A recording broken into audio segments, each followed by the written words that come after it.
지금부터 10분 동안 발제를 한번 해보도록 하겠습니다. 상업용 부동산 시장을 보여줍니다. 미국 상업용 부동산 시장이 뭐 이렇게 고공행진하다가 최근에 좀 굉장히 강하게 내리막길을 걷고 있어요. 근데 지금 보시는 그림처럼 이 상업용 부동산이 빚을 지고 돈을 끌어다가 이렇게 올려 세운 것이기 때문에 만약에 집을 진 혹은 이 부동산을 소유한 상업용 부동산의 투자자들이 빚을 못 갚는 상황에 놓이면 그게 결과적으로 금융부실로도 연결될 수 있지 않을까 하는 우려가 팽배된 지금의 모습입니다. 그래서 지금부터 본격적으로 이 미국 상업용 부동산 시장 발 어떤 금융부실 문제가 터질까 이 주제로 말씀을 드려보도록 하겠습니다. 제가 국제금융센터에서 매월 월초에 글로벌 리스크 워치를 발표할 때마다 주목하고 있는데 지금 보시는 것처럼 신용 위험이 지금 글로벌 경제에 가장 중요한 리스크로서 고려되고 있는 상황입니다. 그 신용 위험이 실제 발생하면 그 가능성도 높지만 영향력도 높다는 점에서 유의할 만한 상황이고요. 이렇게 신용 위험이 고조된 것들이 나머지 리스크 요인들과도 밀접하게 다 관련이 되어 있습니다.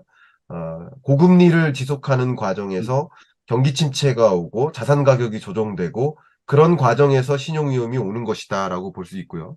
이번에 상업용 부동산 금융 부실화라는 또 하나의 주제가 새롭게 글로벌 리스크 워치에 들어갔습니다. 그만큼 리스크 요소로서 우리가 좀 약한 고리에 해당되는 부분으로서 고려하고 이 부분을 들여다봐야 될 시점이다. 이렇게 말씀드리겠습니다. 상업용 부동산 리스크를 이제 지금부터 본격적으로 보려고 하는데요. 보시는 것처럼 최근 상업용 부동산 가격이 급락하는 흐름이고요. 그리고 특히 상업용 부동산의 대표격이죠. 오피스 공실률이 치솟고 있습니다. 그러니까 우리가 흔히 보는 부동산 시장에는 주거용과 상업용이 있는데 이 상업용 부동산 시장에도 오피스나 상가나 오피스텔, 뭐 우리나라로 치면 지산 뭐 이런 것들이 있는데 특히 오피스 공실률이 20%에 가깝게 치솟고 있습니다. 이번에 봤더니 주거용에 해당되는 아파트의 경우에는 여기 보시면 베이컨시 레이트 공실률이 4.8%에 불과합니다. 근데 오피스 섹터의 경우에는 베이컨시 레이트이 18.5%로 극단적으로 높음을 확인할 수 있고 리테일 섹터, 이게 상가죠. 상가 같은 경우는 10% 정도로 주거용에 비해서는 높은 거죠. 결국 이 아파트와 같은 주거용의 경우에는 공실 문제가 뭐 큰 심각한 상황이 아닌데 오피스나 리테일과 같은 상업용 부동산 시장의 공실 문제는 좀 심각한 상황이다라고 평가하고 있습니다. 무디스의 평가입니다. 이 상업용 부동산 리스크를 가지고 들여다볼 때 굉장히 재밌게도 여러 번의 긴축 사이클을 가진 적이 있었어요. 역사적으로. 그러니까 금리 인상기가 있었어요. 근데 이 CRE, 상업용 부동산 시장의 실질 가격이 이번 22년 이후 동안의 금리 인상기만큼 강하게 빠진 적이 없었습니다. 그만큼 상업용 부동산 리스크는 우리가 예의주시해야 될 주제인가 보다 이렇게 생각해 주시면 좋겠고요. 이 상업용 부동산 리스크를 볼 때 특히 어느 지역이 심각할까도 좀 들여다봐야 되거든요. 특히 이제 보시는 것처럼 샌프란시스코라든가 댈라스라든가 아틀란타 지역 이런 지역의 공실률이 가장 높고 그리고 계속 오름세에 놓여 있다.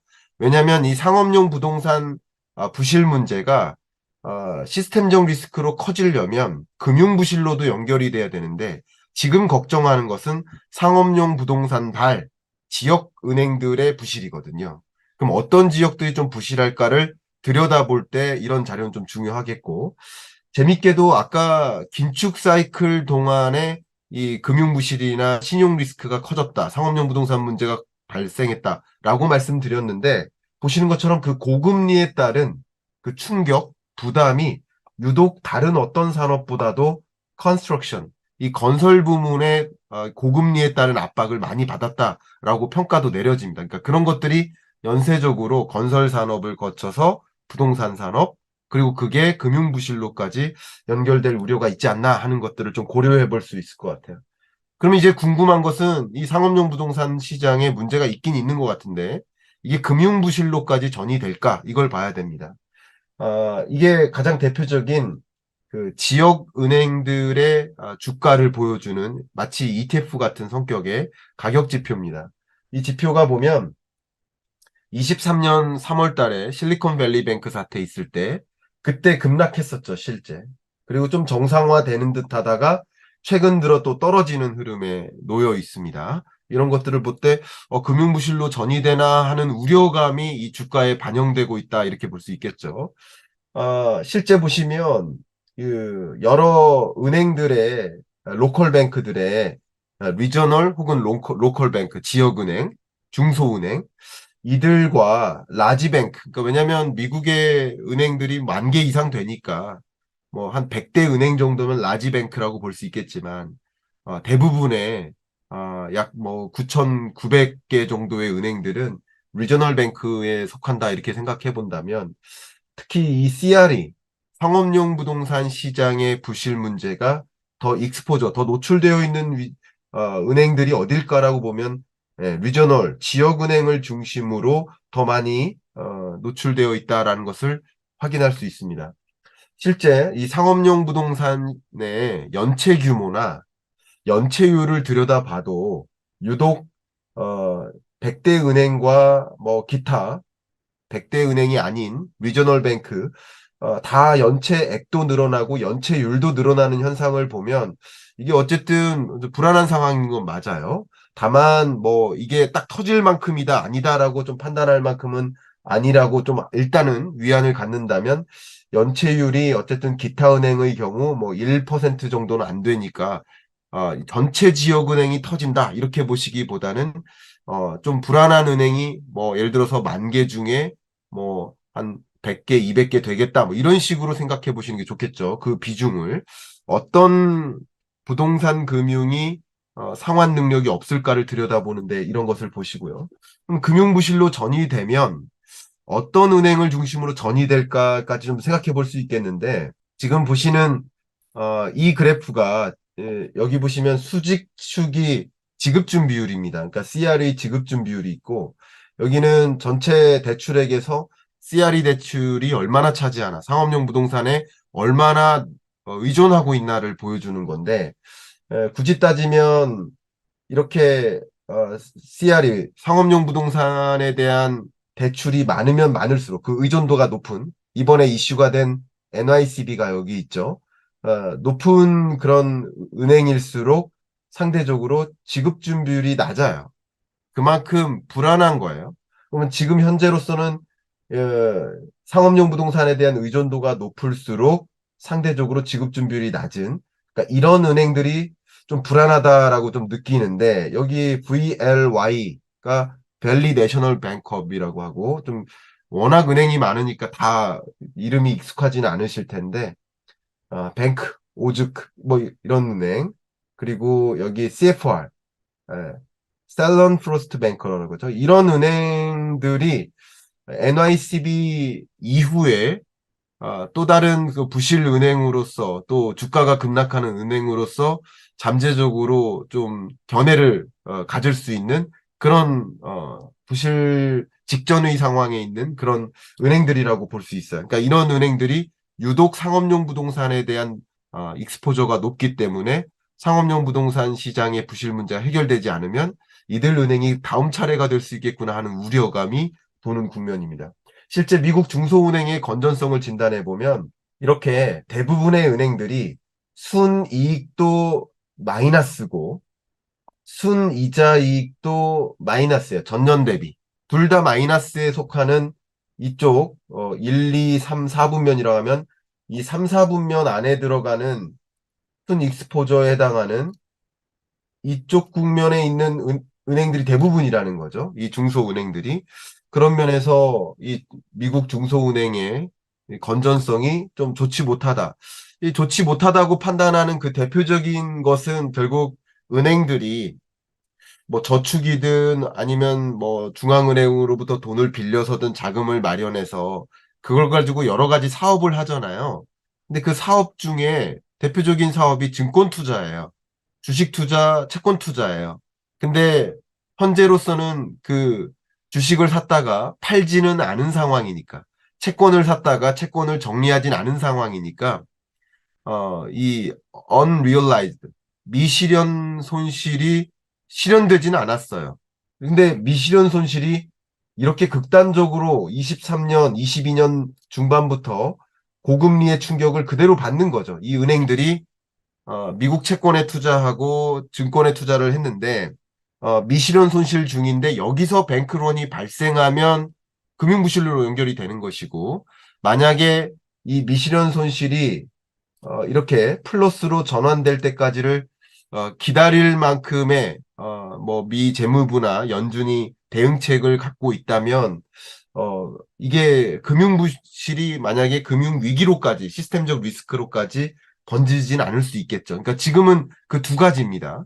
그러니까 이렇게 금융부실이 계속 잔존한 상태로 유지될 것이냐, 아니면 이렇게 이렇게 미실현 손실이 계속 있는 상황에서, 손실 중에 있는 상황에서 만약에 뱅크런이라는 것이 한번 어떤 은행이 또 도산해서 파산해서 또 대규모 뱅크런이 발생하면 그때는 굉장히 위험해질 수 있다는 거죠. 23년 초입에는 미실현 손실이 요만큼이었습니다, 고작. 근데 지금은 미실현 손실이 이만큼 발생한 상태이기 때문에 더 위험한 상황이라고 볼 수 있겠습니다. 정리를 하자면, 그러면 이런 문제들이 경제에 어떤 영향을 미칠까? 이런 것을 좀 확인을 해봐야 될 텐데요. 실제 여기 이런 금융부실에 대해서 금융기관들도 인지하고 있고 그것에 어떻게 대응할지를 고민하고 있습니다. 근데 여기 보면 라지뱅크와 또 여기 기타 은행들을 좀 구분해 놨는데, 이런 은행들이 금융부실에 대해서 더 강하게 인지하면 인지할수록 유동성을 시중에 공급하려 하지 않아요. 더 타이트하게 대해요. 돈을 공급하지 않도록 해요.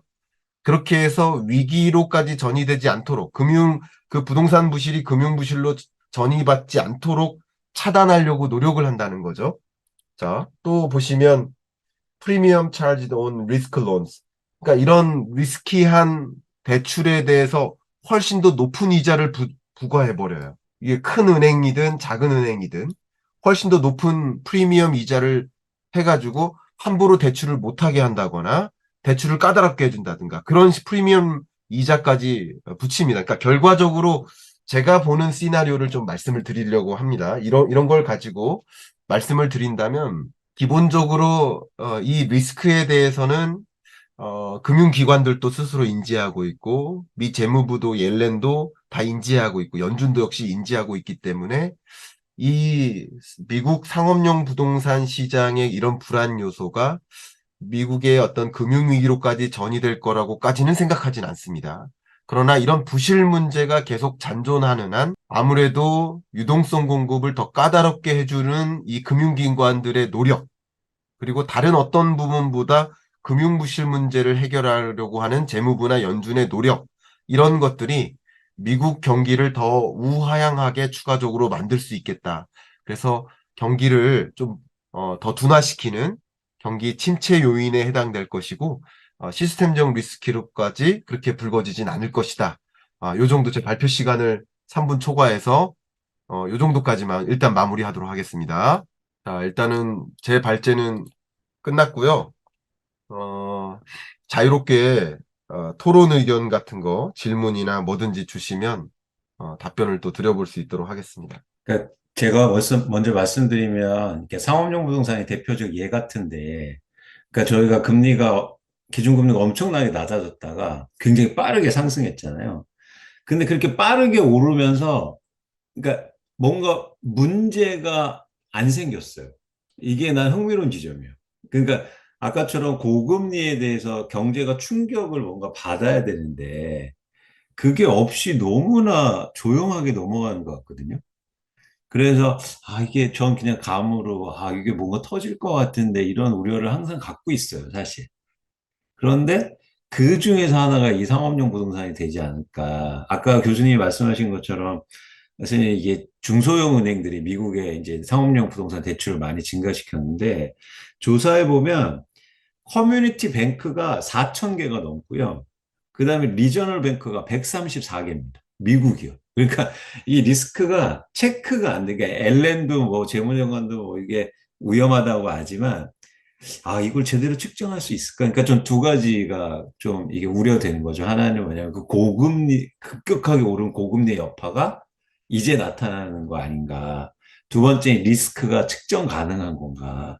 라는 측면에서 교수님 생각하시기에 어떤지 한번 궁금합니다.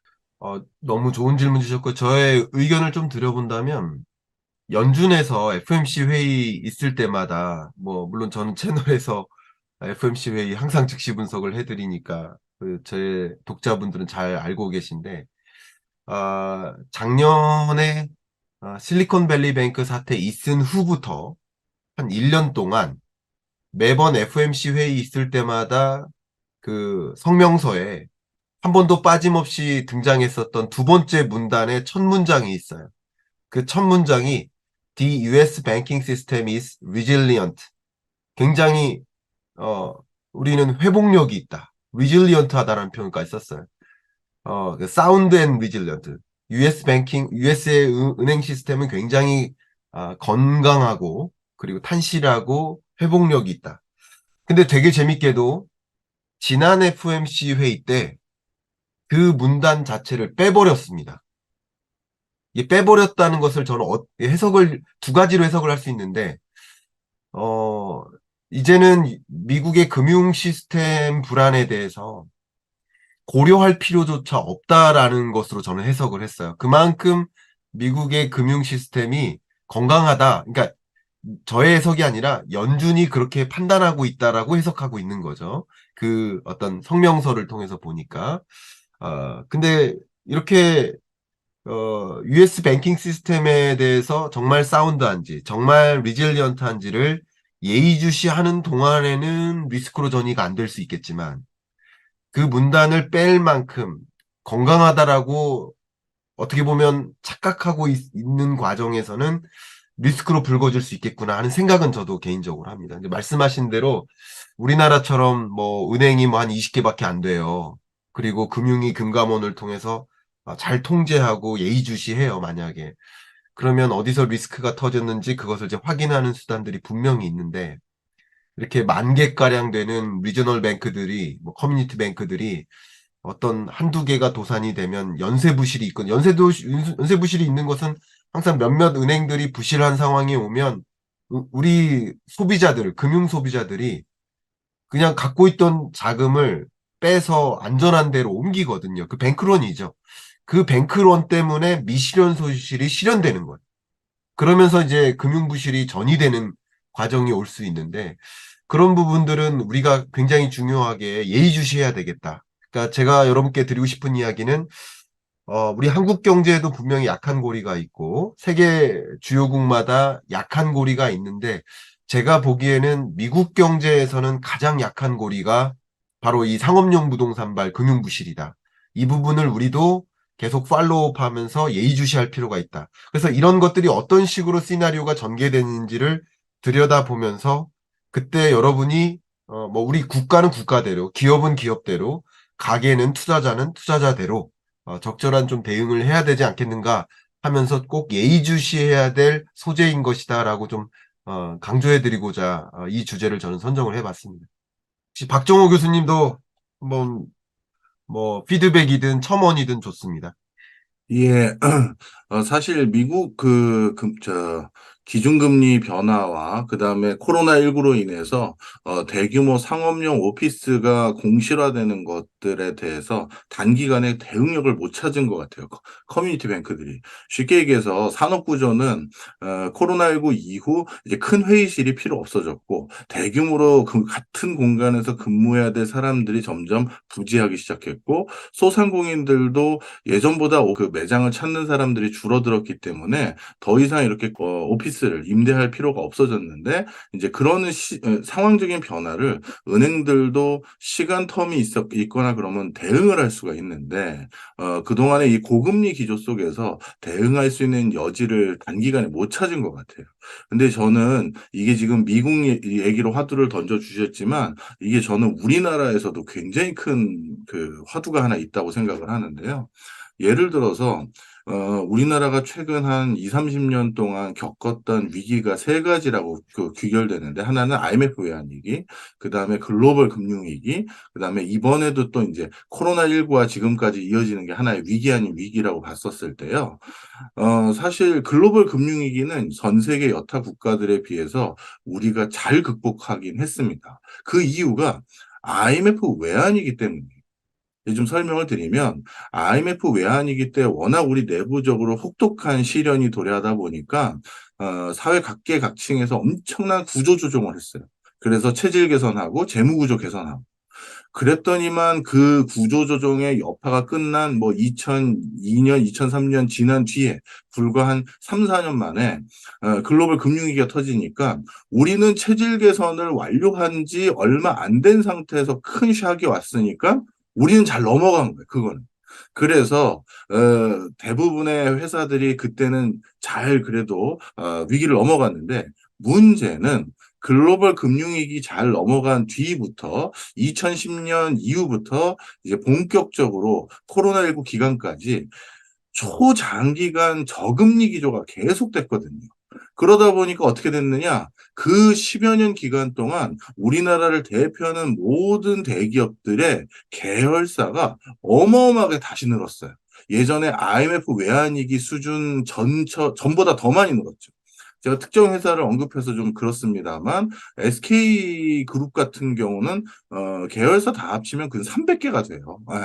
그러다 보니까 이 지금 우리나라의 많은 기업들 또는 우리 경제 상황이 2010년 초반 때부터 지금까지 그러니까 얼마 전까지 이어왔던 초저금리 한 10여 년 기간 동안 그 어디도 구조조정이나 체질 개선을 안 했던 거예요.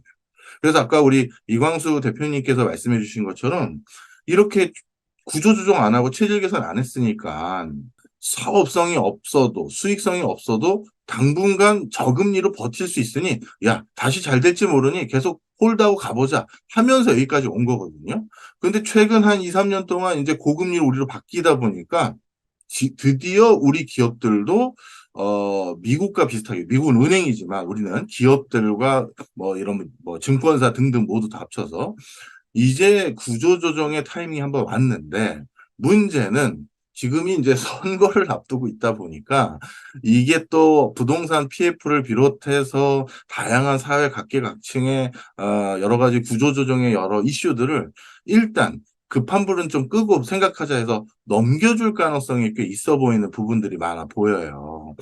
그렇다면 우리나라도 요 다음번 지금 코로나 여파 끝나고 지금 고금리 기조인 2004년도를 만약에 구조조정 같은 거나 아니면 체질 개선, 구조조정 그러면 꼭 사람 자르는 것만 생각하기 때문에 체질 개선이라고 하겠습니다. 체질 개선 같은 걸 하지 않고 그냥 방치했다가는 언젠가 다음번 샥이 또 오지 않겠습니까? 항상 경제는 파도니까요. 다음번 샥이 한번 왔을 때 정말 어마어마한 충격을 받을까 저는 그런 걱정을 하는 주의자 중에 하나예요. 예. 네, 좋은 말씀 감사하고요. 이게 미국 경제가 이런 상황으로 좀 불안하게 전개될 때 그게 우리 한국 경제로도 금융부실로도 연결이 될 수 있고 그 위험이 우리나라로 전이되지 않도록 또 예의주시해야 될 것이고요. 고민할 것들이 많은데 또 한 가지는 이 상업용 부동산 시장의 부실 문제는 우리도 매한 가지라는 거죠. 그래서 한문도 교수님께도 좀 토론을 요청드리겠습니다. 특히 이제 상업용 부동산, 우리나라의 상업용 부동산, 특히 이제 부동산 PF 관점에서 한문도 교수님의 어떤 코멘트나 뭐 의견 하나 남겨주시면 감사하겠습니다. 마이크 한번 열어주시고요. 저는 박정희 교수님이 제가 여쭤볼 얘기를 다 대신해 주셨는데요. 일단 얼마 전에 명동의 빌딩의 경매가 떴어요. 그리고 그거는 이제 보도에 나왔지만 제가 아는 짧은 어떤 소식들에 의하면 지금 오늘내 하는 빌딩들이 꽤 많습니다. 그 부분들이 여기저기 은행들을 알아보면서 뭐 연체가 되기 시작하면 예전에는 이제 소통이 좀 잘 됐죠. 그런데 지금은 이제 그런 상황이 아닌 것 같아요. 그리고 아시는 바와 같이 그 자금 조달 금리가 높다 보니까 이제 강남 일대부터 꼬마 빌딩들이 약간 움직이기 시작했습니다. 움직인다는 표현이 좋은 쪽이 아니라 안 좋은 쪽으로 그게 이제 좀 나오기 시작해가지고 그 아시는 바와 같이 대기업들이 지금 건물을 매각하려고 하는데 매각이 잘 안 되고 있습니다. 통으로 예전 오피스 빌딩 순위로 이제 A급, B급까지 거래량이 뭐 작년 대비해서 뭐 한 60%밖에 안 되니까 자금 순환이 안 되고 있다는 거죠. 그러니까 이제 박정 교수님이 정확하게 지적하신 것 같아요. 구조 개혁을 하려면 아시는 바와 같이 지금 요즘 리츠들을 많이 만들거든요. 대기업들이. 진출하려고 애를 쓰고 하는데도 이제 정부에서 약간 조심스럽게 인가를 내주는 것 같은데 그런 패턴들이 그러니까 우리 상업용이 문제가 있다 이런 것들 느낌으로는 다 알잖아요. 근데 언론에 자꾸 노출이 많이 안 되는 것 같아요. 명료하게. 그게 이제 좀 수면 아래 있는 것 같고 우리 태영건설도 뭐 다 이미 뭐 여기 계신 분들은 그 전부터 다 예측했잖아요. 근데 결국은 터지는 것처럼 총선 아까 말씀하셨는데 그 부분이 구조개혁을 약간 지연시키는 역할을 한 것 같아요. 지금 보니까. 그래서 총선 이후에 뭐박 교수님 말씀하신 상업용 부동산 또 뭐 지식산업센터, 물류센터도 제가 알기로 100개 중에 한 20개만 살아남았다고 알고 있습니다. 현재는. 상황이 안 풀리니까. 그런 부분들이 이제 어떻게 처리가 될지. 만기들이 다 이번 가을쯤에 오잖아요. 그 부분에 대해서 좀 마음의 준비를 하는 게 그래도 아까 말씀드린 충격, 샥에서 좀 자유로울 것 같고, 만약에 그런 걸 준비 안 하고 그냥 루즈하게 바라보다가는 제가 볼 때는 좀 놀라실 것 같아요. 그냥 갔다가 근데 정부하고 뭐 한국은행하고는 다 이미 파악한 것 같더라고요. 제가 보기엔. 그래서 우리 시청자분들이나 좀 일반 분들이 잘 많이 못 느끼시는 것 같은데 미국보다는 우리가 펀더멘탈이 강할 수도 있지만 어떤 면에서 금융 쪽의 펀더멘탈이 약할 수도 있기 때문에 마음의 준비 좀 해야 될 것 같습니다. 제가 볼 때. 네, 말씀 감사합니다. 이제 제 토론 섹션이 이제 3분 남았습니다. 음. 그래서 마지막으로 저도 코멘트 하고요. 우리가 라이브를 아무 공지도 없이 그냥 했거든요. 근데 이 정오에 1200분이 오셨어요. 오, 많이 오셨네. 정말, 정말 많은 분들이 어벤져스 군단이네요. 사랑해요. 음, 제가 매일 찾아보는 네 분이 다 모이셨네요. 음. 이분들을 한 자리에 이렇게 하면서 다 너무 좋아해 주시네요. 찾아주셔서 감사하고, 어, 혹시 저한테 마지막으로 박정우 교수님 이렇게 질문 주실 거 없으세요, 혹시? 세미나 관련. 만약에 네. 이번에 미국의 상업용 오피스 빌딩으로 인한 여러 사회적 리스크가 커지면 네. 미국의 기준금리 기조에는 그게 어떤 영향을 미칩니까? 아, 너무 좋은 질문 주셨고요. 상업용 부동산 시장에 대해서 굉장히 중요하게 관찰을 하기 시작한다. 그러니까 이제 금융 불안, 물가 안정, 금융 안정, 물가 안정, 경기 안정. 이 세 개가 통화 정책 방향의 목표이기 때문에 물가 안정이 좀 어느 정도 이루어지고 있는 단계고 경기는 뭐 미국 경제 괜찮아라고 생각하는 과정이기 때문에 금융 불안이라는 이슈가 좀 점증되기 시작하면 금리 인하의 시점을 좀 훨씬 당길 수도 있죠. 근데 지금으로서는 어쨌든 페드가 이 금융 불안 그렇게 심각한 거 아니야. 그냥 일시적인 일로 끝날 거야 라고 인지하는 가능성이 높아. 그래서 금리 인하 시점을 앞당길 생각은 현재는 없습니다. 그러나 금융부실이 야기되면 앞에 말씀드린 것처럼 유동성 공급이 스스로 줄어요. 그러면 경기가 더 악화되고 그게 물가 안정을 또 만들어요. 그렇기 때문에 조금 더 금리 인하 시점을 당길 수 있습니다. 그리고 만약에 시나리오가 두 가지죠. 금융부실이 좀 전이되는 정도로만 끝나느냐 아니면 정말 시스템적 리스크로까지 가느냐. 그렇게 되면 여러분이 최근에 경험했던 팬데믹 경제 위기 때나 2008년 글로벌 금융위기 때처럼 그런 시스템적 리스크가 발생하면 정식 FOMC 회의가 아닌 뭐 주말에라도 긴급 소집 회의 열어서 금리를 제로 금리로까지 끌어내릴 수 있습니다. 그거는 늘 통화 정책 수단으로서 활용됩니다. 저는 우리 네 명이 하는 그 세미나 때 어, 그런 대응책들을 좀 말씀드리고 싶어요. 여러 시나리오들이 있고, 그런 시나리오들이 있을 때 자산 시장이나 실물 경제에 어떤 영향을 줄까? 그걸 좀 말씀드리고 싶은데, 어, 이번에 24일 날 마라톤 세미나, 2차 마라톤 세미나 또 하니까요. 여러분들이 혹시 관심 있어 하시는 분들은 이 고정 댓글로 안내를 해 드릴 테니까 뭐 제 얘기도 좀 중요하지만 또 이광수 대표님 또 한문도 교수님, 박정호 교수님의 각각에서 다루는 그 세션들이 있고 그리고 끝나고 이제 그 참석자들과의 대토론이 또 있으니까 여러분들이 플랜을 짜시는데 좀 참조가 되시면 어떨까 하는 말씀을 드리고 싶습니다. 10분간 이광수 대표님의 발제, 그리고 20분간 토론을 이어가 보도록 하겠습니다. 이광수 대표님이 준비하신 발제 주제는 내 집 마련 프로젝트 with 광순의 복덕방입니다. 자, 한번 박수로 양청을 좀 부탁드려 보겠습니다. 사실 저희가 이제 잠깐 김광석 교수님 말씀하신 대로 저희가 마라톤 세미나를 여는데 제 이번 마라톤 세미나 주제는 내 집 마련 프로젝트예요. 그러니까 저는 그러니까 위기를 위험하다고도 생각하지만 저는 굉장히 좋은 기회라고 생각합니다. 그러니까 기회가 저는 오고 있다고 생각하거든요. 그래서 그런 기회를 많은 분들이 꼭 잡으셨으면 좋겠다. 그런 차원에서는 저는 저희의 어떤 계획들이 구체적이었으면 좋겠어요. 그래서 특히 이번 기회에 뭐 예를 들어서 부동산 시장에 변화가 일어나면 여러분들이 내 집 마련 꼭 하셨으면 좋겠다. 그런 차원에서 이런 프로젝트명을 내걸었고 이번 마라톤 세미나에서도 그런 구체적인 방법을 좀 말씀드려 볼까 해요. 그래서 오늘은 간략하게 저희가 어떻게 제가 이 프로젝트를 만들고, 그리고 여러분들하고 어떤 걸 좀 말씀 같이 나누고 싶은지 간략적인 일종의 프리퀄을 좀 말씀드리고 싶습니다.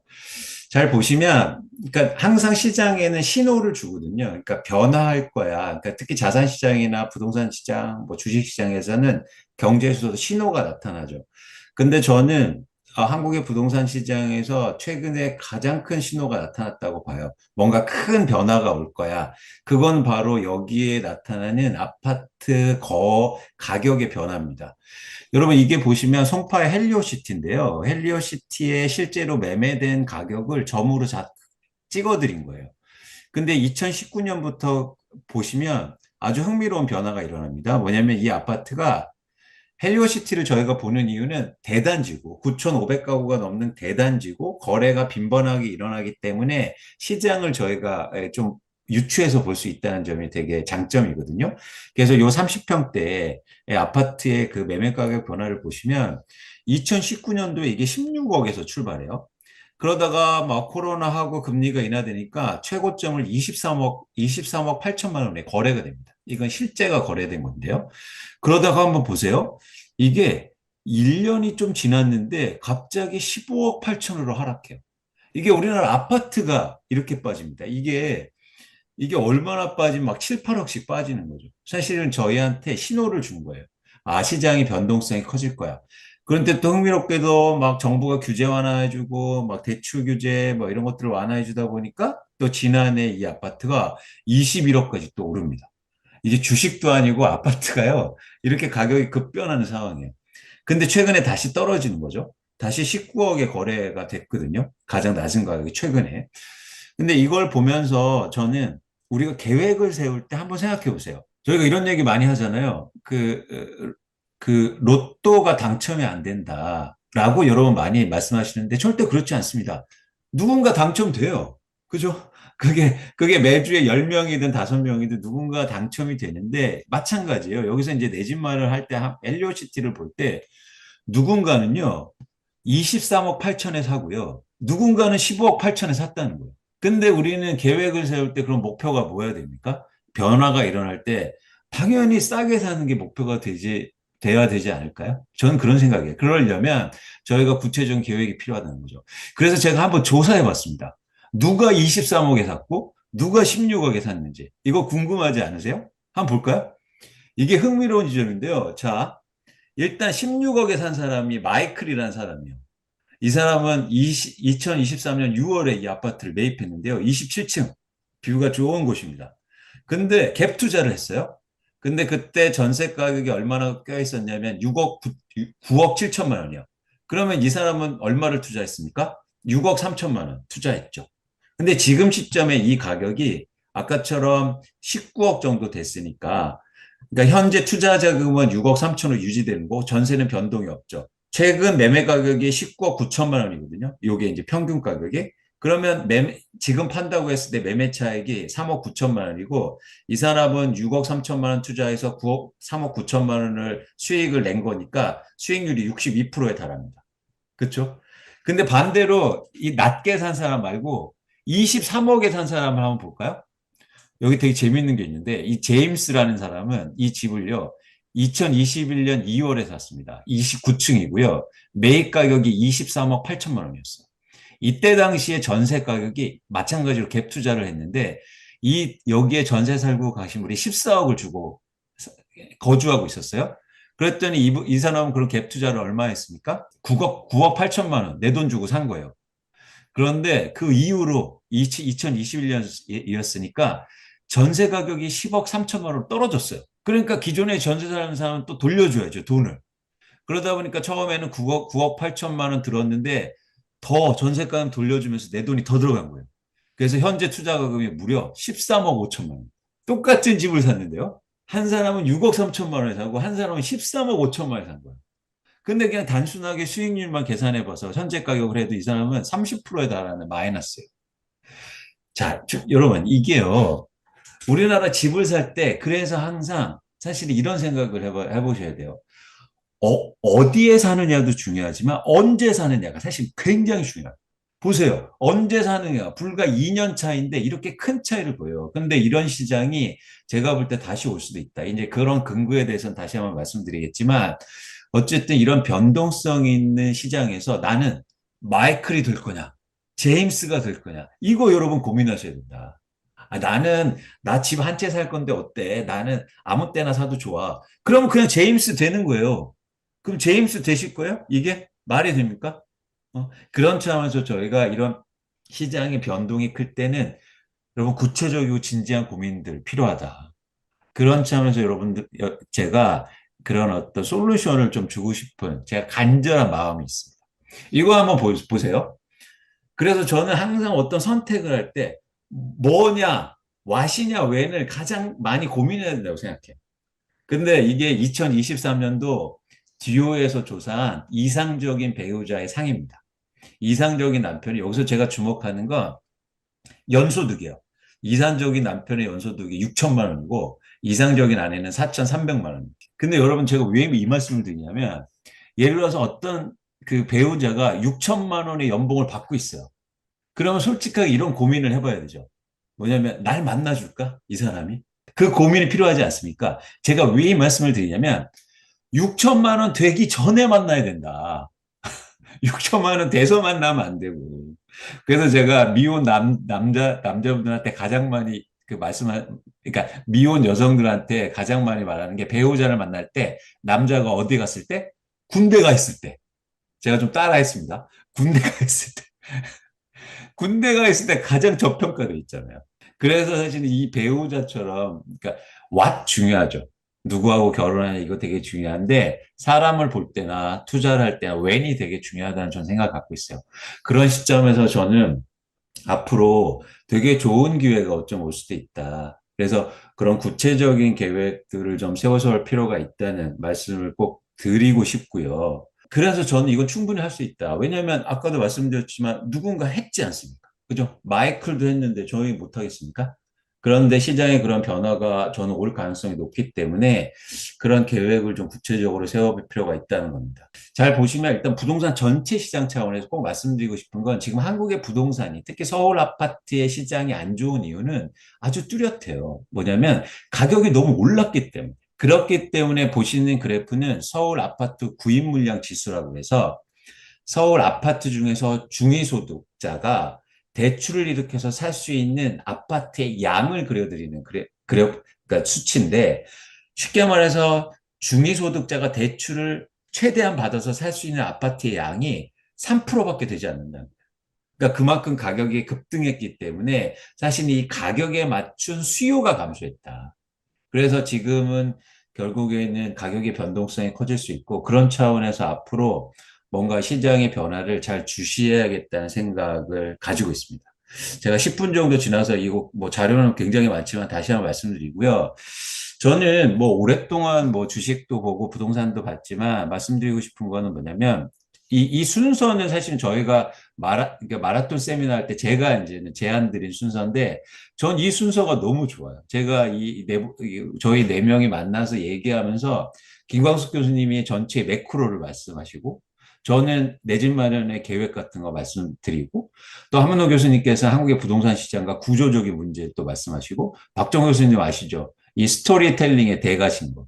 그래서 그 얘기로 랩업을 하면 여러분들이 진짜 구체적인 내 집 마련을 계획하시는데 정말로 그리고 그게 부동산이건 주식이건 그런 어떤 전체의 그림을 그리시는데 굉장히 도움이 되지 않을까 생각을 합니다. 네, 감사합니다. 10분 잘 활용하셨고요. 그 화면 공유를 잠깐 멈춰 네. 주시고요. 저도 참 말씀 들으면서 제가 먼저 피드백을 드리면, 저도 이제 뭐 유튜브를 갖고 있다 보니까 많은 독자분들로부터 이렇게 댓글들을 보잖아요.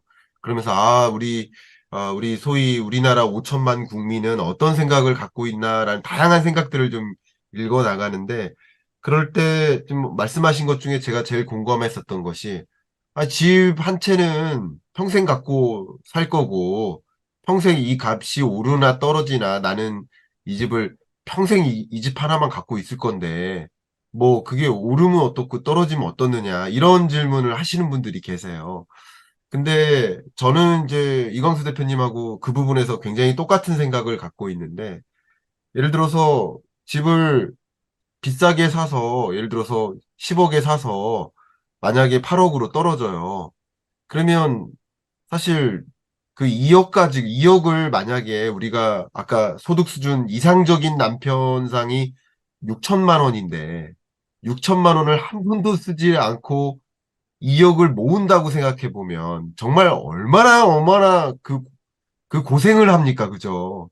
2억을 모으는데 들이는 그 어마어마한 고생을 생각해 보면 사실 집값이 떨어지고 나서 사도 될 걸 왜 미리 사느냐 하는 생각을 해볼 수 있고 또 역시 싸게 삼으로써 또 나중에 집값이 오르게 되는 것을 보게 된다면 그러면 그 엄청난 수년 동안의 노동과 그 고생과 시간을 안 들이고도 할 수 있는 것이기 때문에 집을 한 채 사서 평생 보유한다 하더라도 집값이 오르느냐 내리느냐를 이제 들여다보는 것은 매우 중요한 과제인 것이다. 저는 오프라인에서는 조금 요렇게도 말씀드립니다. 그 시장 가서 콩나물 깎지 마시라고. 콩나물 수천 번 깎으면 뭐 합니까? 집 한 번 잘 사면 된다는 거죠. 콩나물 3,000원짜리 500원 깎지 마시고 거의 시장 상인분들이 500원 더 버실 수 있게 덤도 안 받고 가격 제대로 주고 사시고 집을 저렴하게 사실 필요가 있지 않겠느냐라는 관점에서 아까 이제 이광수 대표님께서 what, when 두 가지를 이제 말씀하셨는데 저도 그 둘 중에 더 중요한 게 뭐냐 그러면 저는 항상 when이거든요. 물론 제가 거시경제적으로만 주로 이제 이 시장을 보기 때문에 더 외내에 집중을 하고 있어서 그런 부분에 대해서 저도 굉장히 많이 공감을 했습니다. 혹시 그, 제가 이제 질문 같은 걸 드리면 질문이라기보다는 서울 아파트 누가 팔고 있나 이 부분도 좀 말씀을 토론을 통해 해주시고 특히 다주택자가 이 아파트를 보유하는 거 그 증감추이 있잖아요. 그것을 이제 보여주시면서 나머지 PPT를 통해서 좀 인사이트를 더 추가적으로 주시면 어떨까 요청드립니다. 예, 교수님 말씀 감사하고요. 그렇죠. 그래서 사실은 이제 많이 말씀하시는데, 야, 그거 누가 모르냐. 근데 어려워서 못하는 거지. 아니, 어려운 걸 하려고 경일남도 보고 책도 읽고 세미나도 보는 거 아닙니까? 남들처럼 똑같이 하려면 뭔 고민을 해요? 그쵸? 그래서 그런 차원에서는 저희가 어려운 거, 마이크를 했으니까 우리도 그 어려운 걸 도전해 보겠다는 여러분들이 그런 목표와 계획을 가지셨으면 좋겠고, 그런 측면에서 이런 그래프를 보면 사실은 저는 화가 난다는 거죠. 잘 보시면 이건 다주택자가 보유한 아파트의 증감 현황이에요. 다주택자들은 결국엔 투자로 집을 사는 사람들인데 2013년부터 집값이 오를 때 계속 집을 샀어요. 한 채 산 다음에 돈 벌으니까 또 두 채 사고 세 채 사고 네 채 사고 하듯. 근데 언제 팝니까? 2021년도요. 2021년도가 언제였냐면 집값이 가장 비쌀 때고 무주택자가 집을 가장 많이 구입했을 때요. 무주택자는 집을 사는데 다주택자는 거기다 집을 팝니다. 그것도 가장 높은 가격이에요. 그러니까 누군가 이렇게 하고 때문에 이런 걸 우리가 잘 볼 필요가 있다는 거예요. 아무도 안 하면 그걸 하자고 제가 뭐 달나라 가자고 달나라에서 뛰어내리자고 이런 얘기를 하는 게 아니잖아요. 그죠? 누군가 하고 있기 때문에 그것들의 방법이나 시장을 판단하는 거 잘 봐서 우리도 그렇게 따라했으면 좋겠다. 그런 걸 사실 전문가로서 말씀드리고 싶은 거죠. 제가 요즘 읽고 있는 책이 이건데요. 제목이 너무 멋있지 않습니까? 그대들 어떻게 살 것인가? 저는 이게 살이요, 바이라고 생각해요. 저는 남들이 얘기할 때 그러죠. 아, 뭐 부동산 폭락론자, 하락론자. 아닙니다. 저는 사는 거에 항상 관심이 있거든요. 그렇게 막 부정적이고 팔라고 하는 사람이 애널리스트 20년 할 수가 없어요. 저는 주식 사자고 하는 거고 대신 언제? 싸게 사자. 그리고 돈 벌 수 있을 때 사자는 거. 그런 측면에서 저는 이걸 여러분하고 같이 고민하고 싶어요. 그대들 어떻게 살 것인가. 그리고 저는 이 어떻게란 말을 너무 좋아합니다. 방법이죠. 방법이 중요하죠. 무엇을 살 건지는 중요하지 않아요. 강남의 반포 아파트 사는 거 누가 몰라요. 근데 어떻게 살 거냐. 그 얘기를 사실은 전 드리고 싶고 그런 얘기를 여러분하고 같이 계속 공유하는 겁니다. 그래서 저 화난 거 아니고요. 그러니까 여러분한테 사실 이 진정성을, 그러니까 저희가 또 세미나 할 때 좀 다르잖아요. 또 영상하고. 그래서 그런 것들 같이 좀 공유해 보고 싶다, 이런 말씀 드립니다. 이광수 대표님은 한 번씩 그래서 웃어주셔야 돼요, 일부러. 안 그러시면 화나 있는 줄 알고 있다가 한 번씩 웃어주셔야, 아, 화난 게 아니구나. 원래 그렇구나. 받아들이시면 좋겠고. 제가 가벼운 질문 하나 드릴게요. 저는 이제 그동안에는 이제 광순의 복덕방, 이게 하나의 그 상표인 줄 알았는데, 광순의 점 복덕방이 맞나 보죠? 맞습니다. 쉼표가 들어가요. 왜 그게 무슨 차이일까요? 그냥 저 쉼표를 좋아해요. 예. 그래서 그 네. 쉼표가 갖고 있는 의미를 좋아합니다. 네. 예, 그래서 쉼의 쉼, 쉰. 그래서 그걸 꼭 쓰고 싶었어요. 저는 좀 이광수 대표님께 좀 추천드린다면 좀 쉬세요. 방송 출연 좀 쉬세요. 네, 그리고 말씀드리고요. 아, 요즘 감사하고요. 유튜브 틀면 나온다는 불평들이 많이 그러니까 많습니다. 화면 나오니까. 네. 박정호 교수님 혹시 이광수 대표님의 그 발제 들으시면서 어떤 생각이 드셨는지 혹시 코멘트나 의견이나 질문 주시면 좋겠습니다. 이광수 대표님 코멘트에 첨언하기 위해서 뭘 하나 자료를 지금 뭘 찾았는데 네. 1분만 주시면 그 그러면 부분 제가 얘기 나누고 싶어요. 네. 좋습니다. 예. 한문도 교수님, 혹시 이 부동산 전문가로서 이광수 대표님께서 말씀하신 그 내 집 마련 프로젝트에 혹시 추가적인 조언 같은 거, 뭐 첨언 같은 거 주시면 감사하겠습니다. 답을 다 주셔가지고 when하고 how를 말씀하셨잖아요. 이광수 대표님이.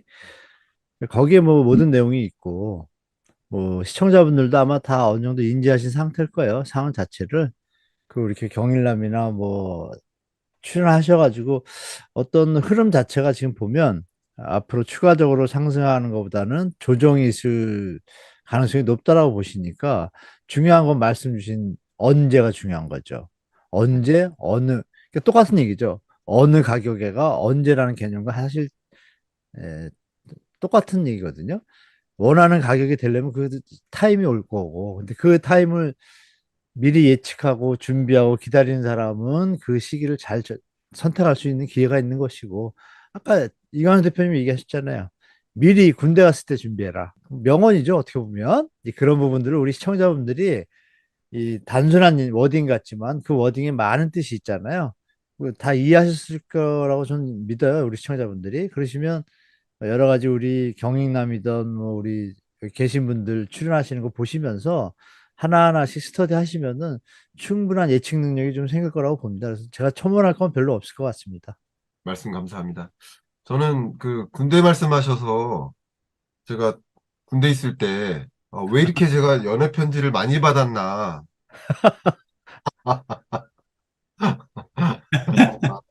농담, 무리수를 좀 던졌고요. 이광수 대표님, 여러분 보시면 아시겠지만 되게 그 작가 같지 않으세요? 지금 모습이? 작가.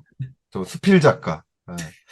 혹시 이광수 대표님도 사실 곧 아마 한 3, 4월 뭐 이렇게 봄쯤이면 책이 한 권 나오시거든요. 근데 책을 또 편지처럼 쓰셨어요. 쓰고 계세요. 편지처럼. 여러분 한 분에 한 분께 전해드리는 그 편지처럼 쓰고 계신데, 이광수 대표님께 질문 드리겠습니다. 그래서 군대에 있을 때 편지 많이 받으셨는지. 저는 편지는 못 받고, 대필, 펜팔을 많이 썼어요. 그래서 고참들 대필해서. 근데 아, 제가 가장 많이 답장을 받았어요. 그래서 제가 편지 쓰는 거 좋아하거든요. 네, 그래서 대신 편지를 많이 써줬습니다. 잠깐 네, 실제 농담 제일 주고받았고요. 편지를 많이 받은 제가 이제 질문하도록 하겠습니다. 그래요. 빚 돌려달라는 편지를 많이 받으셨다고 저 들었습니다. 네. 아까 저기 이 김광석 그 박사님하고 저 김광석 교수님하고 그 이광수 대표님 두 분의 얘기를 들으면서 저 찾아봤던 자료들인데요. 좀 설명을 좀 드리면 우리나라도 저 여기 계신 분들 지인분들 다 뭐 큰 회사에 다니시는 분들 보시면 아시겠지만 재택근무를 굉장히 공고히 하는 회사들이 점점 많아져요.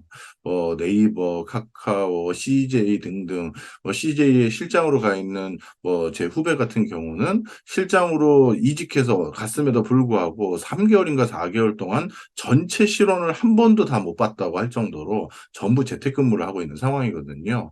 그렇다면 이 도심지의 이 어마어마한 빌딩, 오피스들은 누가 소유하고 있고, 그럼 우리나라도 과연 이게 어떻게 변화되느냐. 이제 이런 것들이 저도 요즘 초미의 관심사예요. 보시면 우리나라 도심권의 그 건물 소유주의 비중인데 보시면 대기업이 35.6%를 가지고 있고요. 강남권 같은 경우도 35.7%, 여의도권도 35.9%를 대기업이 지금 가지고 있는 상황입니다. 그런데 이제 대기업이 이제 더 이상 이렇게 큰 오피스가 우리나라에서도 그런 미국처럼 필요 없어질까?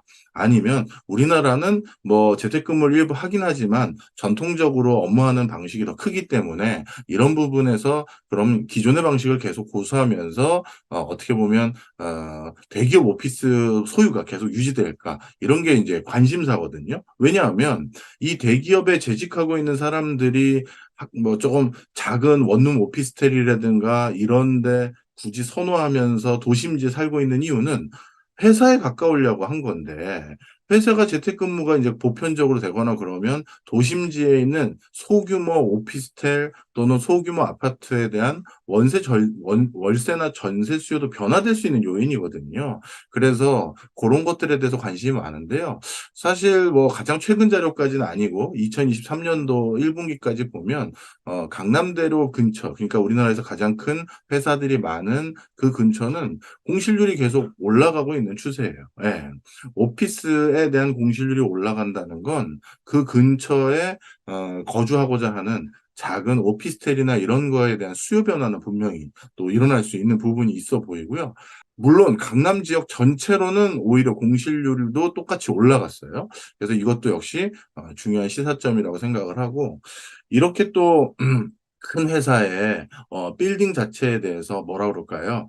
소유 여부, 회사 본사의 규모 여부는 인근 그 상권의 저 활성화 정도에 큰 영향을 미치는데 최근 들어서 연구된 자료 하나를 찾아봤었는데 우리가 알고 있는 대표적인 상권이 활성화됐다라고 보여지는 신사역 근처라든가 아니면 서초라든가 도산대로, 강남대로는 공실률이 조금 늘고 있는 추세에 해당된다. 이렇게 보시면 되겠고, 강북 지역에서도요, 보시면, 어떻게 보면 청년들 대상으로 저기 활동했던 그 신촌이나 해화동 이런 건 뭐 좀 저도 어떻게 해석해야 될지 좀 고민이 되지만 대표적으로 가장 상업용 그 오피스가 많은 종로라든가 또 영등포, 여의도가 있는 영등포라든가 이런 지역은 점점 예전보다 상권이 둔화되는 것으로 봐서 우리가 한국에서도 중소형 오피스텔부터 그리고 아주 소형 아파트 월세라든가 전세 추이에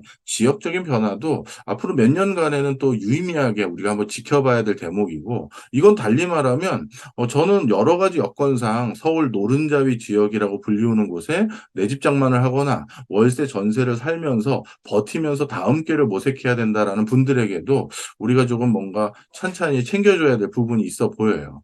이쪽에 시청이나 광화문 쪽 같은 경우는 단순히 이제 오피스라기보다는 여기는 관광객을 대상으로 한 여러 가지 상권도 있기 때문에 요건 좀 예외로 본다 하더라도 하여튼 이런 큰 의미 있는 변화들이 좀 확인이 되고 있다. 이렇게 말씀을 드립니다. 예. 이 정도입니다. 예. 네, 감사합니다.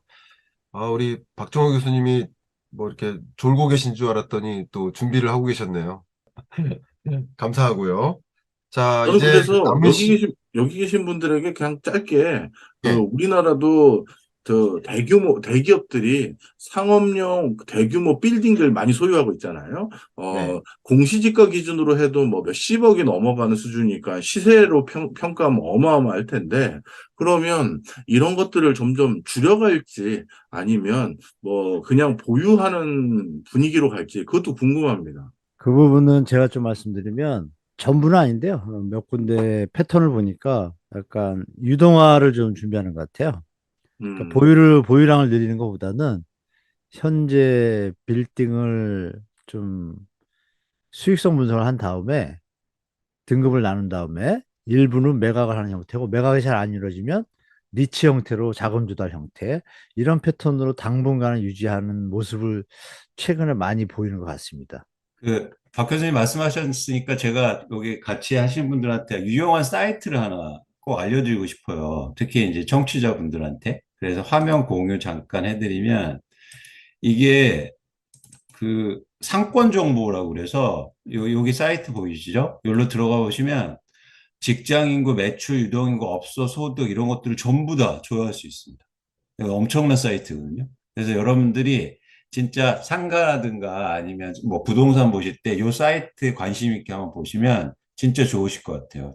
굉장히 정보가 많아서 그 말씀 잠깐 드렸고 요거 이제 한번 보시고요. 또 하나 뭐냐면 잠깐만요. 아까 이제 말씀하셨어서 저는 그러니까 지금 한국의 부동산 시장에서 제가 가장 관심 있는 게 있어요.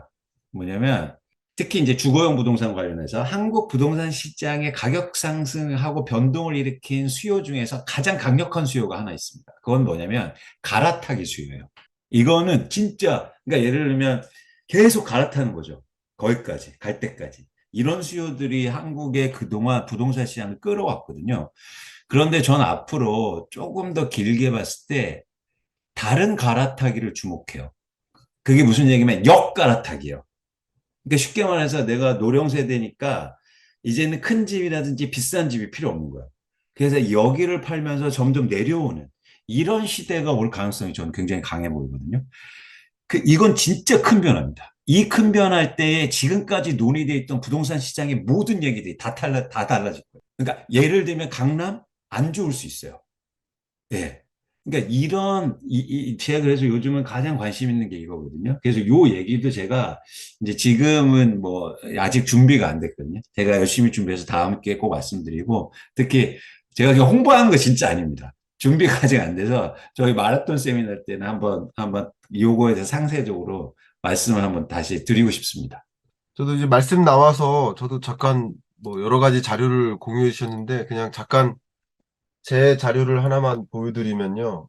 잠깐만요. 네, 집에서 하니까 이게 좋네요. 자료를 아무거나 다 보여드릴 수 있어서. 제가 한 2주 전에 업데이트했던 자료인데 잘 보이시는지 모르겠습니다. 좀 이것만 키워보면 제가 이제 항상 업데이트하고 있는 자료인데 이게 이 상업용 부동산 시장을 보실 때 가장 우리가 예의주시해야 될 지표를 하나 꼽아라 그러면 저는 개인적으로 공실률입니다. 저도 공실률 데이터를 항상 업데이트를 하고 있는데 여기 보시면 중대형 상가와 소규모 상가의 공실률은 계속 치솟습니다. 근데 오피스 공실률은 좀 떨어지고 있어요. 그러니까 우리나라가 미국 시장하고는 좀 다른 모습이에요. 우리는 좀 상가를 중심으로, 특히 자영업 경기가 안 좋아서 그래요. 그래서 상가를 중심으로 공실률이 계속 늘어나고 있는데, 이런 공실률 데이터를 지역별로도 쪼개서 확인할 수 있거든요. 그러니까 뭐 저는 뭐 예를 들어서 이런 거시지표를 좀 확인하시는 것도 도움이 될 것이고, 지역별로도 좀 관심 있는 지역별로 공실률을 좀 추적하시면서 보시면 어떨까 하는 것도 의견을 드리고, 제가 이번 마라톤 세미나 때 그렇게 할지는 모르겠지만 한번 언젠가는 우리 마라톤 세미나를 나름 이제 정례화할 계획인데, 그때는 이제 오프라인 현장에서는 그 지역별, 여러분들이 가장 관심 있어 할 만한 지역별 그 공실률 데이터를 가지고 좀 설명드리면서, 이제 공실률이 나름 정점을 찍고 떨어지는가 아닌가 이런 것을 좀 확인하면서 의사결정하시는데 좀 판단되실 수 있도록 좀 도움을 드리고 싶은 생각이 갑자기 들었습니다. 지금 그 말씀하셔서 저도 한 가지 더 보여드리고 싶은 거 있는데, 잠깐만요. 이제 자료 자랑하는 시간이죠. 잠깐 보시면 이게 한국의 수익형 부동산 연간 소득 그 수익률이거든요. 1%예요, 1%. 전국 서울, 경기, 울산, 부산 다 1%가 안 됩니다. 여러분 상가 사셔서요. 1년에 수익률이 1%예요. 이게 근데 지금 그런 차원에서 이 아까도 잠깐 유형별 공실률인데 뭐 오피스는 지방 같은 데도 상당히 높습니다. 중대형 상가도 높고요. 집합 건물 되게 높고. 그래서 전반적으로 한국도 아까처럼 뭐 미국의 상업용 부동산 얘기했는데 절대 뭐 예외가 아니다. 그래서 전반적으로 고금 내 영향을 사실 점차적으로 좀 받을 수 있다. 이런 얘기도 좀 드리고 싶습니다. 네, 말씀 감사하고요. 딱 30분이 지났습니다. 그 끝으로 이광수 대표님께 한 번만 더 여쭤볼게요. 이번 그 24일 마라톤 세미나에서 또 어떤 이야기를 좀 집중적으로 해주실 의향이 있으신지 좀 말씀 부탁드립니다. 저는 진짜 실용적인 거를 하고 싶어요. 그래서 저는 이번에 연습도 해보고요. 숙제도 같이 연습 문제도 풀어보고. 그래서 그런 어떤 같이 참여하고 그다음에 뭔가 좀 실제적인 어떤 도움을 드릴 수 있는. 그래서 저는 이 순서도 너무 좋아요. 김광석 교수님이 큰 그림 딱 그려주시고 제가 들어가서 그럼 어떻게 해야 되는지 방법을 얘기하고 그다음에 이제 한원도 교수님이 또 부동산의 큰 그림 그려주시고 박정희 교수님이 또 그 안에서 또 실용적이고 실제적인 그런 얘기를 또 해주시는 게 너무 이 순서도 좋고 그래서 저는 그런 얘기를 좀 여러분과 나눠볼까 합니다.